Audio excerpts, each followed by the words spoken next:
Assalamualaikum warahmatullahi wabarakatuh. Perkenalkan, nama saya Sinta Gustiayu dengan NIM 2230032, Prodi Akuntansi STI KBP Padang.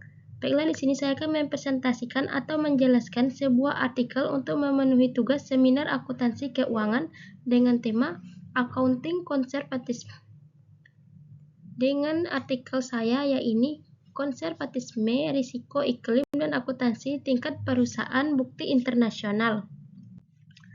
Yang pertama, kita akan membahas pembahasan teori, di mana penelitian ini berlandaskan pada teori konservatisme akuntansi yang menekankan pengakuan segera atas potensi kerugian dan penundaan pengakuan keuntungan hingga terrealisasi. Dalam konteks risiko iklim, perusahaan mungkin menghadapi ketidakpastian yang signifikan yang mendorong mereka untuk lebih konservatif dalam laporan keuangan guna mengantisipasi potensi dampak negatif dari perubahan iklim.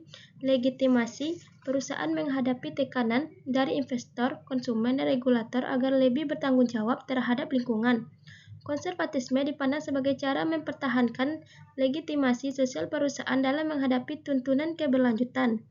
Tata kelola yang baik memperkuat konservatisme karena dewan direksi dan auditor mendorong pelaporan yang tidak melebih-lebihkan kinerja. Dalam konteks iklim, perusahaan dengan governance kuat cenderung lebih sadar risiko dan lebih akuntabel dalam laporan keuangan. Yang kedua, ada kasus yang dibahas, di mana kasus yang dibahas dalam studi ini mengeksplorasi bagaimana perusahaan merespon tekanan risiko iklim secara global dengan menerapkan konservatisme dalam laporan keuangan. Penelitian ini menunjukkan bahwa perusahaan di sektor energi, transportasi, dan manufaktur yang paling terdampak oleh perubahan iklim dan kebijakan lingkungan cenderung melaporkan kerugian lebih cepat.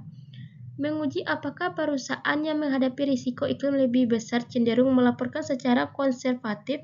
Risiko iklim diklasifikasi menjadi dua kategori utama. Yang pertama itu risiko fisik, banjir, kebakaran hutan, badai yang merusak operasi dan aset perusahaan. Yang kedua ada risiko transisi, perubahan kebijakan dan regulasi, misalnya kebijakan emisi karbon, serta tekanan sosial terhadap keberlanjutan.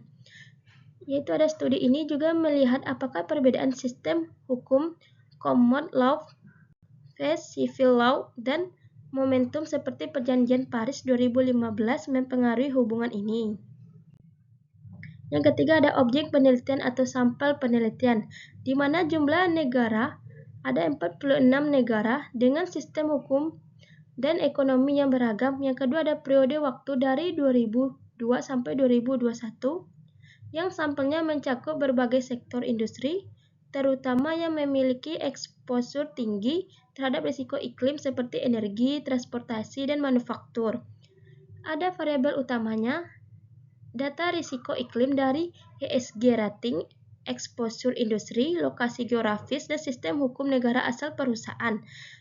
Dan sumber data, Bloomberg, Thomson Reuters, Carbon Disclosure Project atau CDP, dan database keuangan seperti Compusted Global.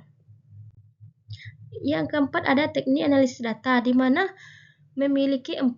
Yang pertama adalah regresi panel. Data digunakan untuk melihat hubungan antara exposure, risiko iklim, dan konservatisme akuntansi dengan kontravariabel seperti ukuran perusahaan, profitabilitas, leverage, dan negara asal.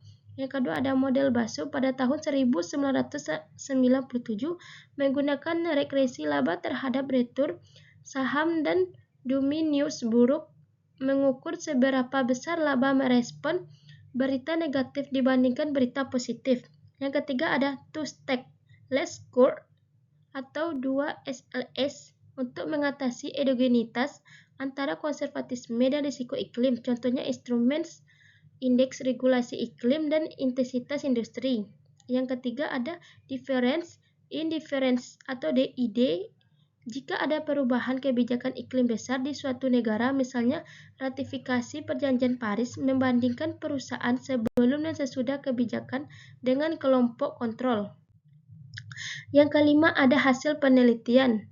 Penelitian menemukan bahwa perusahaan dengan exposure tinggi terhadap risiko iklim seperti industri migas, tambang, transportasi lebih konservatif dalam pengungkapan akuntansi. Hal ini dianggap sebagai respon atas ketidakpastian nilai aset litigasi atau gugatan hukum terkait kerusakan lingkungan. Perusahaan yang melaporkan secara, misalnya cadangan minyak, menjadi risiko terbuka emisi karbon, strategi transaksi, atau risiko iklim cenderung konservatif.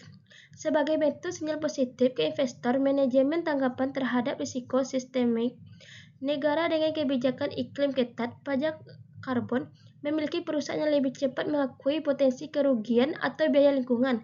Konservatisme peningkatan sebagai strategi mengantisipasi biaya kepatuhan denda lingkungan. Penurunan nilai aset tetap konservatisme yang dipicu oleh risiko iklim meningkatkan kualitas laba karena laba tidak overestimate. Laba mencerminkan potensi penurunan nilai akibat risiko fisik dan transaksi.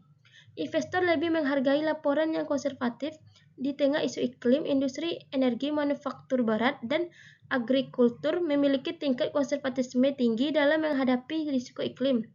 Negara berkembang cenderung lebih rendah konservatismenya, kecuali jika ada tekanan eksternal dari investor global atau pasar ekspor. Dalam konteks risiko iklim, konservatisme digunakan sebagai alat pengendalian manajemen untuk mencegah optimasi kelebihan dalam proyeksi laba dan aset, terutama efektif perusahaan dengan komite audit yang aktif dan sistem tata kelola perusahaan yang baik. Penelitian juga menemukan bahwa pasar perusahaan investor mengapresiasikan pendekatan kehati-hatian dalam menghadapi potensi disrupsi jangka panjang dari perubahan iklim.